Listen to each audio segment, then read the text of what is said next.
बारिश का मौसम था। मंगलपुर गांव में एक औरत भेलपुरी बेचने के लिए आती।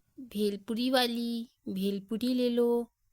ताजी भेलपुरी, बारिश के मौसम में चटपटी भेलपुरी, तीखी भेलपुरी।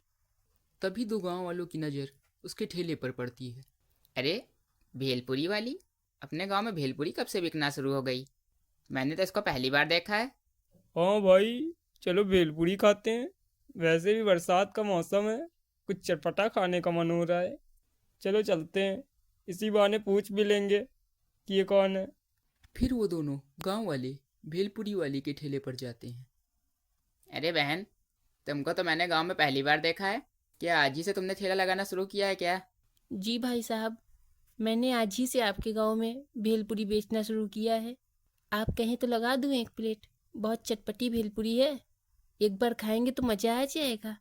ओहो, लगा दो लगा दो। एक नहीं, 2 प्लेट लगाओ, यही तो खाने आए हैं। मेरी भेलपूरी खूब तीखी बनाना, मुझे तीखा खाना बहुत पसंद है। अभी बना कर देती हूँ। अरे वाह बहन, क्या भेलपुरी बनाती हो। इतनी चटपटी और ताज़ी भेलपुरी खाकर तो मज़ा आ गया। मेरा तो पूरा मन बन गया। वाह, सच में बहुत लाजवाब भेलपुरी बनाती हो तुम। फिर इस तरह वो भेलपुरी वाली भेलपुरी बेचने के लिए गांव के और अंदर जाती है। भेलपुरी ले लो, भेलपुरी, तीखी भेलपुरी, बारिश के मौसम में भेलपुरी। अरे, ये भेलपुरी वाली हमारे गांव में भेलपुरी। चलो बहन, भेलपुरी खाते हैं।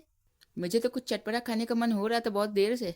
अच्छा हुआ ये भेलपुरी वाली हमारे गांव में आ गई। अरे बहन, तुम्हें तो पहली बार देखा है।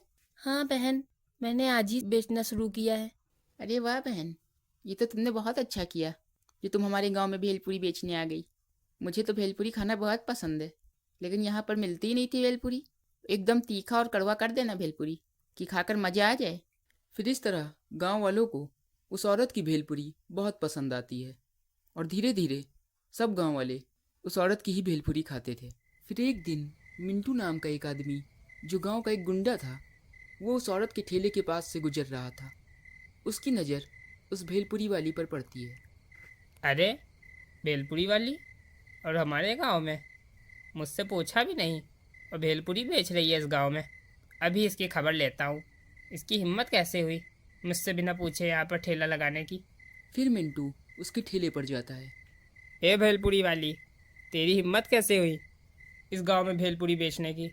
तुझे पता नहीं है क्या, मेरी मर्जी के बगैर इस गांव में कोई भी कुछ भी नहीं बेच सकता। मैं इस गांव का एक गुंडा हूँ, गुंडा। सब मुझसे डरते हैं यहाँ पर, और यहाँ सब मेरी ही मर्जी से होता है। अरे भाई साहब, ये कैसी बात कर रहे हैं आप? कहीं ठेला लगाने के लिए भी पूछना पड़ता है क्या? ए, ज़्यादा मत बोल, तो मुझे जानती नहीं है। चल अच्छा ठीक है, अगर तुझे ठेला लगाना है तो रोज़ जितने पैसे तू कमाती है उसमें से आधे पैसे मुझे दे देना, तभी इस गांव में तुझे मैं भेलपूरी बेचने दूंगा। ठीक है ना? ये कैसी बात कर रहे हैं आप? मैं आपको पैसे क्यों दूँ? ये तो मेरी मेहनत के पैसे हैं, मैं इसमें से आपको क्यों दूँ? ए, जबान मत लड़ा, जितना बोला है उतना कर। अगर नहीं करेगी तो इस गांव में ठेला मत लगाना, ठीक है ना? निकल जा इस गांव से। अरे भाई साहब, कैसी बात कर रहे हैं आप? मैं आपको आखिरी बार बोल रही हूँ, अगर आपने अब मुझे कुछ कहा तो अच्छा नहीं होगा। क्या कर लेगी तू? मुझे मारेगी? बोल बोल, क्या करेगी? मार के दिखा। अच्छा भाई साहब, ऐसी बात है क्या? अभी बताती हूँ तुमको। फिर ये बोलते बोलते वो औरत एक चुड़ैल बन जाती है। अरे चुड़ैल, अरे भेलपुरी वाली तो चुड़ैल निकली। अरे चुड़ैल, चुड़ैल, मुझे यहाँ से भागना होगा। ए, क्या बोल रहा था तू? तू मुझे भेलपुरी बेचने से रोकेगा? तेरी इतनी हिम्मत, ऐसे दादागिरी करेगा तू? आज तू यहाँ से जिंदा नहीं वापस जाएगा। रुक। अरे छोड़ दे मुझे, अरे चुड़ैल मुझे छोड़ दे। अरे, अगर मैंने तुझे छोड़ दिया तो तू पता नहीं कितने लोगों को और परेशान करेगा। अब मैं तुझे नहीं छोड़ूंगी।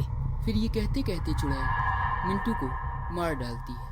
फिर दूसरे दिन गांव में मिंटू की मौत की खबर फैल जाती है। अरे भाई, कुछ सुना तुमने? वो जो अपने गांव का मिंटू है ना, वो कल उसकी मौत हो गई।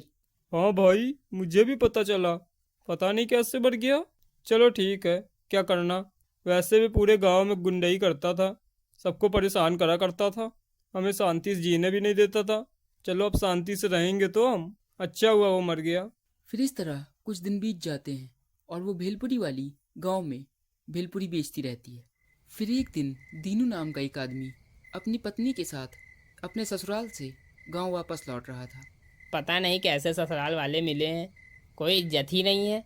मैंने कह क्या दिया कि मुझे कल काम है, मैं आज ही जाऊंगा, रोका तक नहीं। मेरे घर वालों के बारे में क्यों बोलते हो? मैंने तो कहा था आज रुक जाओ।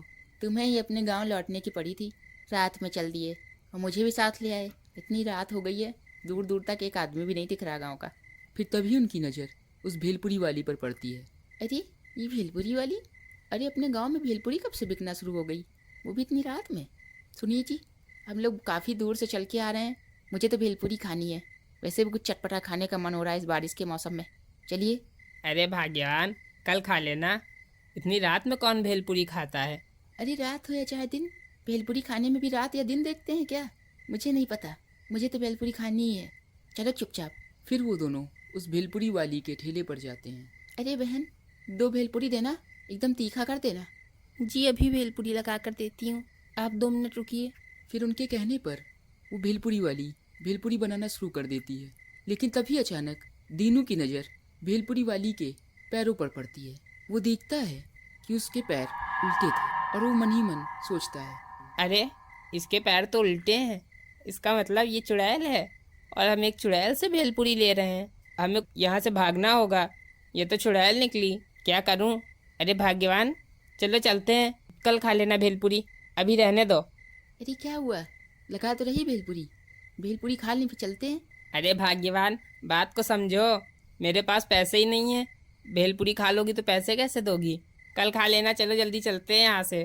क्या पैसे नहीं है? कंगाल कहीं के, पैसे भी नहीं रखते जेब में। कितना मन था भेलपुरी खाने का। अच्छा बहन, रहने दो भेलपुरी, मैं फिर कभी तुम्हारी भेलपुरी खा लूँगी, अभी हमें घर जाना है। फिर वो दोनों वहाँ से घर आ जाते हैं। फिर दीनू की हालत देखकर उसकी पत्नी दीनू से पूछती है, अरे इतना काँप क्यों रहे हो, क्या हुआ तुम्हें? अभी तक तो ठीक थे, कहीं भूत ऊत तो नहीं देख लिया? अरे भाग्यवान, जो भेलपुरी वाली थी ना, वो एक औरत नहीं, एक चुड़ैल थी। मैंने देखा कि उसके पैर उल्टे थे, इसी वजह से मैंने बहाना बनाया कि मेरे पास पैसे नहीं है। क्या उसके पैर उल्टे थे? वो एक चुड़ैल थी? कैसी बात कर रहे हो, वो तो देखने में ठीक ठाक लग रही थी, भला वो कहाँ चुड़ैल हो सकती है? अरे अगर ठीक ठाक होती तो कहीं इतनी रात में भेलपुरी बेचती? कोई औरत इतनी रात में भेलपुरी बेचती है? तुमने कभी देखा है? वो चुड़ैल ही थी। ये बात मुझे कल गांव वालों को भी बतानी पड़ेगी, जो इतने दिनों से उसकी भेलपुरी खा रहे होंगे। बात तो तुम्हारी सही है, इतनी रात में कौन सी औरत भेलपुरी बेचती है? अच्छा हुआ हम लोगों ने उसकी भेलपुरी नहीं खाई, नहीं तो हमें उसकी भेलपुरी खाकर कुछ हो जाता तो। फिर सुबह हो जाती है और दीनू गांव वालों से उस भेलपुरी वाली के बारे में बताता है। अरे भाइयों, वो जो भेलपुरी वाली अपने गांव में भेलपुरी बेचती है ना, वो एक चुड़ैल है। वो रात में जब मैं अपनी पत्नी के साथ वो घर वापस लौट रहा था, तब मैंने देखा कि इस भेलपुरी वाली के पैर तो उल्टे थे, और तुम तो जानते ही हो कि उल्टे पैर तो चुड़ैल के होते हैं। और अगर वो भेलपुरी वाली एक साधारण औरत होती तो इतनी रात में थोड़ी ना कहीं भेलपुरी बेचती। इतनी रात में कौन भेलपुरी खाता है, तुम ही सोचो। लेकिन अगर वो चुड़ैल होती तो हमें कुछ ना कुछ तो नुकसान पहुंचाती। हम तो इतने दिनों से उसकी भेलपुरी खा रहे हैं, हमें तो कुछ भी नहीं हुआ। अरे भाई, चुड़ैल तो चुड़ैल होती है ना, आज नहीं तो कल नुकसान पहुंचाएगी। कहीं चुड़ैल भी सुधर सकती है। कहो ये इसकी चाल हो कि अभी तुम लोगों को भेलपुरी खिला रही हो और बाद में कुछ बड़ा कांड कर दे, कुछ कह थोड़ी ना सकते हैं। हाँ भाई, ये दीनू भाई बिल्कुल ठीक कह रहे हैं। एक काम करते हैं, हम सब उसके ठेले पर चलते हैं, डंडे भी साथ में ले लेते हैं, सब साथ मिलकर जाएंगे तो वो हमारा कुछ नहीं बिगाड़ पाएगी। हमें अपने गांव को तो बचाना ही होगा उससे। हाँ भाई, चलो चलते हैं जल्दी से, देखते हैं कि ये दीनू भाई सही कह रहे हैं कि नहीं। फिर वो लोग उस भेलपुरी वाली के ठेले पर जाते हैं। अरे भाई साहब, आप लोगों को भेलपुरी चाहिए, बताइए कितनी भेलपुरी लगा दूं? अरे हम यहाँ पर भेलपुरी खाने नहीं आए हैं, हम जान गए हैं तुम्हारा सच कि तुम एक औरत नहीं एक चुड़ैल हो। अब नाटक करने की कोई जरूरत नहीं है, हम सब जान चुके हैं। हाँ हाँ, हम सब जान चुके हैं, अब नाटक मत करो, अपने असली रूप में आ जाओ। हाँ हाँ, बताओ जल्दी से तुम कौन हो, नहीं तो अभी इन डंडों से तुम्हारे ठेले को तोड़ डालेंगे हम। फिर उनकी बातों को सुनकर वो चुड़ैल अपने असली रूप में आ जाती है। अच्छा, तो तुम लोगों को पता चल गया क्या कि मैं एक चुड़ैल हूँ? हाँ, मैं चुड़ैल हूँ और मैं ही इतने दिनों से भेलपुरी बेच रही थी। अरे दीनू भाई, तुम तो बिल्कुल ठीक कह रहे थे, ये तो सच में चुड़ैल निकली। तो कहीं इसी ने तो नहीं इस मिंटू को मारा था? बताओ, तुमने तो नहीं मिंटू को मारा था? हाँ, मैंने ही उस मिंटू को मारा था। गुंडा मेरी ठेले पे आकर मुझसे ही दादागिरी दिखा रहा था, तो मैंने उसे मार दिया। लेकिन तुमने और गांव वालों को कोई नुकसान नहीं पहुंचाया। क्या चाहती हो तुम? वो मैं केवल भेलपुरी बेचना चाहती हूँ, किसी को नुकसान पहुँचाना मेरा मकसद नहीं है। पर तुम भेलपुरी ही क्यों बेच रही हो? तुम्हें भेलपुरी बेचने की क्या जरूरत है? तुम तो एक चुड़ैल हो। हाँ, तुम बात तो ठीक कह रहे हो, लेकिन मैं पहले भी भेलपुरी बेचती थी। एक रात भेलपुरी बेचकर घर वापस लौट रही थी। बारिश का मौसम था और तेज हवाएं चल रही थी। मैं घर वापस लौट ही रही थी और बहुत अंधेरा था और मुझे कुछ दिखाई नहीं दिया और मेरा पैर फिसल गया और मैं एक खाई में गिर गई। खाई में गिरने की वजह से मेरी मौत हो गई और मैं एक चुड़ैल बन गई और मैं आज भी भेलपुरी बेच रही हूँ और मेरी आत्मा को शांति नहीं मिली। बहन, तुम्हारे साथ तो बहुत बुरा हुआ। अच्छा बहन, तुम चिंता मत करो, हम सब मिलकर तुम्हें मुक्ति दिलाएंगे। अरे भाई लोग, क्यों ना हम इसका ठेला किसी गरीब को दान कर दें, तो शायद चुड़ैल बहन को मुक्ति मिल जाए। हाँ भाई, तुम ठीक कह रहे हो, हमें यही करना चाहिए। तो ठीक है, तुम लोग जैसा सही समझो। फिर वो लोग उस ठेले को एक गरीब को दान कर देते हैं। फिर ठेला दान करने के बाद चुड़ैल की आत्मा को शांति मिल जाती है और वहाँ से वो गायब हो जाती है।